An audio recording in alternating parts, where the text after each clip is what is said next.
Hello everyone, welcome back for another edition of Pro Bono Institute's Pro Bono Happy Hour. I'm David Lipscomb, Director of Strategic Communications for PBI. In case this is your first time listening, the Pro Bono Happy Hour is our new series of podcasts in which we highlight Law Firm Pro Bono Challenge signatories and Law Firm Pro Bono Project members. In this edition, PBI Communications Specialist Yvette Crenshaw interviews Nick Patrick, Head of Pro Bono and Corporate Social Responsibility at DLA Piper. Nick spoke to us about Pro Bono in the UK, where he's based, the intersection of Pro Bono and CSR, and the firm's plan to increase the quantity and quality of collaborative Pro Bono projects. We hope you're comfortable wherever you may be, whether that's mid-commute, on your lunch break, or simply working at your desk, and we hope you enjoy the interview. Hi, Nick. Thanks for joining us today. Why don't we start off with you telling us a little bit about yourself and the Pro Bono program at DLA Piper? Sure. Well, hi, everybody. I'm Nicholas Patrick. I'm one of two full-time Pro Bono partners at DLA Piper. I'm an Australian lawyer originally and was a pro bono partner in the Sydney office at the firm, and a couple of years ago I relocated to London to help the firm to grow and expand the pro bono practice here in the UK and also in Europe more generally. I have oversight of our pro bono work in Europe, Middle East, Asia Pacific and Africa. And in those regions we have about 60 officers and about 3,000 fee earners. All right. And how long have you been at the firm and specifically in your position? Well, I started at the firm in 2001 as a graduate, and I became half-time, 50% of my time as a pro bono lawyer in 2003. In 2004, I became our first full-time pro bono lawyer in Australia. And in 2008, I think it was, I became the firm's first full-time pro bono partner in Australia. So you mentioned, of course, that you recently relocated to the UK, and as we know, pro bono has definitely seen strong momentum over the past couple of years, in the UK. Can you briefly describe what's been driving this? Sure. Well, I think the first and most important factor is the UK government's austerity measures and the related cuts to the legal aid system. The UK has traditionally had a very well-funded legal aid system, whereas in the US, your legal aid system is funded to the extent of something less than $1 per capita. That is, every person in the US contributes less than $1 to legal aid every year. In the UK, it was something closer to between $70 and $80 per capita contributed to the legal aid system. So it was a very large and very generous legal aid system here in the UK historically. But a couple of years ago, the government passed some legislation which would strip £350 million, or roughly about $700 million out of the legal aid budget in the first year, and then subsequently an additional £250 million each year up until 2018. So very, very significant, very deep cuts to the legal aid budget. And those cuts were implemented by removing legal aid funding from whole areas of civil law, in particular things like immigration, debt, welfare, some housing. And so there were whole areas of civil law that used to be funded by legal aid where now no legal aid is available. So very significant transition away from civil legal aid for the UK. And that change obviously increased both the need, increased unmet legal need in the UK, and it also increased expectations on UK law firms. And as I said, that's one of the reasons that I relocated to the UK, was to help the firm to manage that transition. I think also, particularly over the last 12 or 18 months, the US firms have really started entering the UK market quite aggressively, and the US firms are recruiting large teams of London lawyers for their London offices, and there's a little bit of culture transfer as well. The US firms have been quite active in promoting a pro bono culture and promoting a consistent pro bono culture in their London offices. So that's been quite helpful, I think, particularly helpful in relation to access to justice, because I think a lot of the history here in the UK has been to divert most pro bono capacity to NGOs and charities, and less focus on individuals, because historically the individuals have been captured by the legal aid system. But the US firms obviously have understood how to undertake access to justice work on a pro bono basis. It's not something that's new and scary for US firms in the way that it is for traditional UK firms. So the US firms have been quite influential in driving a shift towards more access to justice work. So that sort of summarises some of the changes that have happened over the last couple of years that have really pushed firms to do more and better when it comes to pro bono. And it seems that there is a shift maybe from CSR to more pro bono work, and you guys have definitely had a long history with CSR, and it's been very well developed in the UK. And is that something that you're noticing as well? Yeah, I think. Look, there's one school of thought which has sort of seen CSR and pro bono as being, in some ways, competitive. And I know there are firms that have said historically, we don't necessarily do pro bono because we do CSR instead, whatever that means. I think in terms of CSR, regardless of whether you're in the legal sector or any other sector, what has happened is businesses have sort of changed the way they think about CSR, so that if you're doing any volunteering at all as part of a CSR program in any company, what you really want is you want your people to be doing skilled volunteering. You want them to be using their skills when they're going out into the community and volunteering, so that they have the most impact. Now, that's true for, I guess, a consulting firm. They don't necessarily want their people going and collecting canned food or painting the walls of the children's hospital or doing the gardens of the children's hospital. They want their people using their skills and consulting with NGOs and charities, and it's the same for law firms. We want our people using their skills, and that means they're going to be doing pro bono work. So I really see CSR as being quite complementary to pro bono. I don't really see it as competing. I think as long as you have a sophisticated approach to CSR, it's going to lead you towards pro bono in any event. And I think CSR, it's about businesses doing the right thing in the community, having a good sense of corporate responsibility, regardless whether you see volunteerism as a corporate responsibility or whether you see pro bono through the lens of professional responsibility. It leads to the same outcome, and it leads to a strong commitment to pro bono. So, from my perspective, they're complementary. The UK firms have had a long history of engagement with CSR. It means they've been focused on a broader range of CSR issues, including things like their environmental performance, philanthropy, volunteering, diversity. The UK firms are very strong on all those things, and pro bono is sometimes just seen as one element of their CSR strategy, but it's certainly becoming a more and more important element of the CSR strategy for firms that view pro bono through a CSR lens. Well, that's good. It's great to see that integration. Now, how are the larger UK firms responding to the changes? Well, what we've seen over the last couple of years is a real increase in pro bono commitment and performance.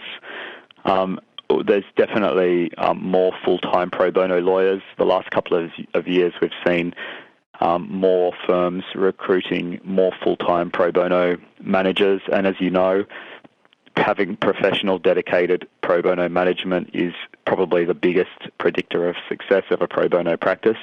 Unless you have a full-time person helping to generate a pipeline of pro bono opportunities for your lawyers, you're never going to generate a pro bono practice of a sufficient size and scale.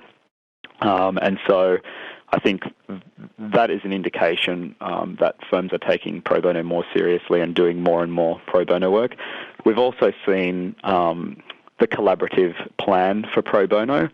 Originally a group of about 7 UK law firms or international law firms coming together to think about what we could do collectively to move the needle on pro bono in the UK that we couldn't do individually. And the collaborative plan, as I said, started with 7 firms. We now have more than 30 firms signed up to the collaborative plan. The key elements of the collaborative plan are around a commitment to access to justice, which means making the effort to set up legal clinics and divert more of our pro bono capacity to low-income individuals. It involved a target of 25 pro bono hours per lawyer per year, and it involves information sharing and more transparency around our performance and being able to benchmark our performance against each other. Most of the firms that have signed up to the plan actually do better than the target of 25 hours, but really the purpose of setting that target was to try to demonstrate to other firms what good looks like. At the moment, unfortunately, what's happening here in the UK is we've got a group of firms that are really committed to pro bono and are growing their pro bono practices and creating opportunities for their lawyers to do pro bono. But you've also got a group of firms who are really doing nothing, and so there's a really big gulf emerging between the firms that are really committed and effective in this area and the firms that still haven't recognised they have a responsibility. The plan members, as I said, there's about 30 firms signed up. Those firms employ more than 10,000 lawyers in the UK. So the data that we have from those 30 firms, as I said, covers 10,000 lawyers, and it's quite promising. It actually demonstrates that law firms in the UK are doing more than I think most of us thought. The results have just come in the last couple of weeks and will be published this week on the Thomson Reuters Foundation website. They show that for the firms that have reported their data, the firms are doing an average of 28 hours per fee earner per year. Now, a number of the 30 firms who've signed up to the target are just new to pro bono and are growing their pro bono practices, and they're very much in setup phase. When you take those firms out and you just look at the firms that have mature pro bono practices, which we're saying the firms that have more than 15 hours of pro bono per fee earner per year, the average there is 38 pro bono hours annually for the mature practices. So there's a lot of firms that have pro bono practices which are a fairly decent size. The 30 firms collectively did 217,000 hours of pro bono work. 79% of the firms reported increases in the pro bono work from the previous year, showing that most of the firms are actively growing their pro bono practices. 92% of the collaborative plan firms count pro bono hours towards their fee earners targets, utilisation, bonuses, etc., which I think shows a fairly high degree of institutionalisation of the pro bono practices within the firms. There's more than 50 clinics being run by those 30 firms. Most of the firms are offering pro bono secondments. And so almost all of the firms that are signed up to the collaborative plan employ full-time pro bono lawyers. Across the whole group, the firms employ an average of 1.35 people to manage their pro bono practices. So I think the performance you're seeing from these firms is much better than you would have seen, say 2 or 3 years ago. The firms have really ramped up their commitment and their performance over the last couple of years in response to the legal aid cuts and the other pressures that I talked about before. Okay. And let me ask you, how often do you think you guys, I guess the firms who are a part of the collaborative plan, how often will you guys revisit those goals? Because, compared to the law firm pro bono challenge goals of 3 or 5%, or 60 or 100 hours per attorney, your hours are just a tad bit lower than that.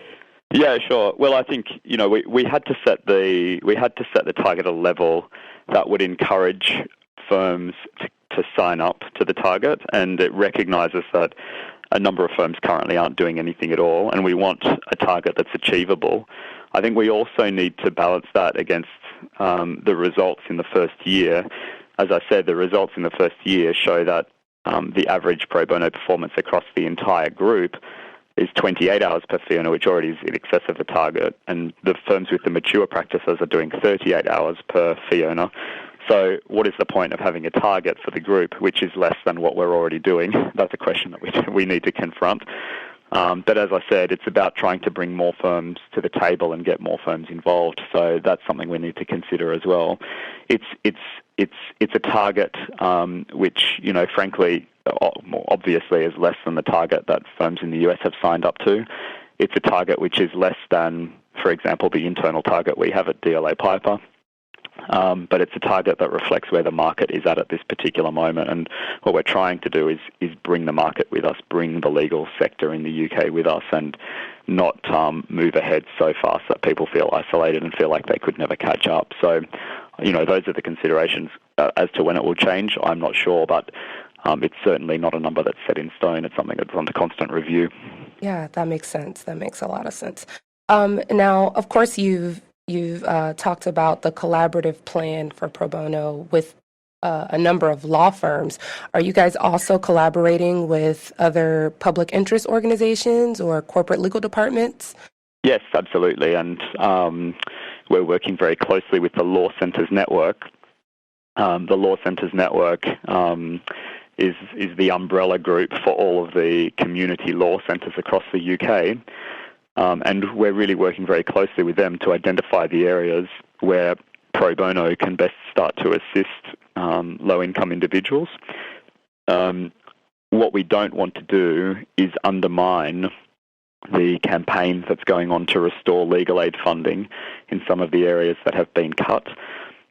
We do also, however, want to ensure that we're responding to the most urgent unmet legal need, and that we're assisting the law centres to deal with the cases that no longer fall within the scope of legal aid, the cases that once would have been legally aid funded, but now, there's just no legal aid funding at all available. So we're absolutely working with the law centres to identify those areas, and, unsurprisingly, there's some of the same areas that I mentioned before that the law centres have told us we need to focus on, and they're things like housing. One particular issue is reclaiming deposits on private housing. When landlords think that people won't be able to get legal assistance, they often just try to withhold people's deposit when they move out of a private rental, and that alone can have a big impact on homelessness, because if people don't get their deposit back, they find it very difficult to then pay the deposit on the next rental property that they want to move into, and it means that people's housing situation can become very fragile very quickly. So having pro bono assistance available for those people is really important, and often as soon as a landlord sees that a tenant has got legal representation, the deposit is returned fairly quickly. Similarly, in employment cases, we're seeing a lot of people who have claims for unpaid wages. When they leave their jobs, the employer often just holds on to the last paycheck because they know the person won't be able to get any assistance. If we can provide pro bono assistance and show some of these employers that they won't get away with dodgy practices because people do have access to legal representation, we can quite easily get access to that last paycheck for people. You're talking about low-income individuals. Again, if they don't get that paycheck, they can't pay the rent for that week, and their housing situation can become quite fragile. Maybe they can't afford to buy food to feed their kids. So you're talking about really very important issues for individuals, which are quite easy for lawyers to resolve, and these are the sorts of areas where pro bono is moving in to provide assistance. The Justice Minister recently proposed mandatory pro bono for UK lawyers. What is your reaction to that suggestion? Well, look, I think lawyers generally are apprehensive about mandatory pro bono. As I've already said, though, the real challenge at the moment in the UK is that you've got a group of firms that understand their professional responsibility or their corporate responsibility to do pro bono, and you've got a group of firms that do nothing. Now, I don't believe the lawyers at DLA Piper, who do a lot of pro bono work, are any different to the lawyers in the firm down the street where there's no pro bono work happening. The only difference is DLA Piper is providing our lawyers with opportunities, and the lawyers are picking the opportunities up and running with them.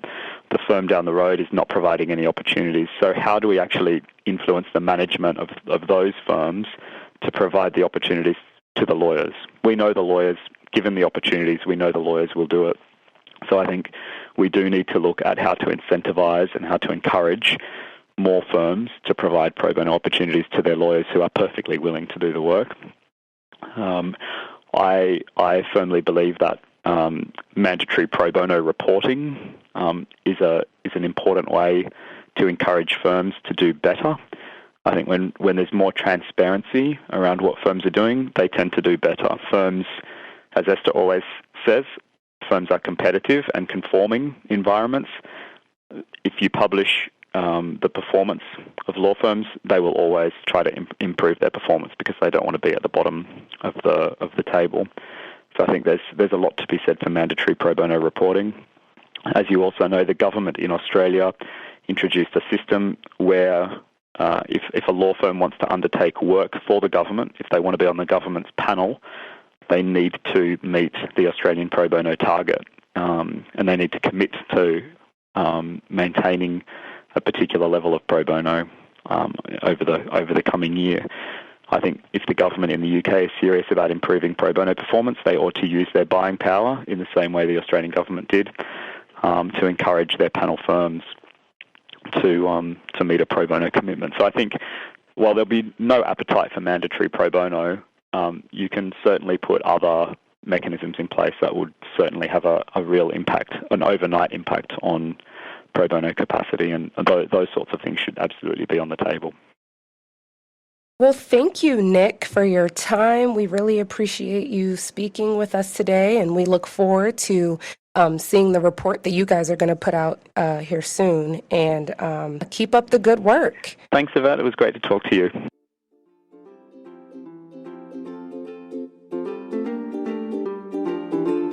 You just listened to our interview with Nick Patrick of DLA Piper. We thank Nick for his insight and wish him and DLA Piper the best in continuing their great pro bono work. To listen to more podcasts in this series or learn about additional pro bono resources, visit www.probonoinst.org/podcast. If you're interested in having your firm featured on the Pro Bono Happy Hour, please email us at probono@probonoinst.org. We'd love to hear from you. Thanks for joining us, and we'll talk to you again soon on the Pro Bono Happy Hour.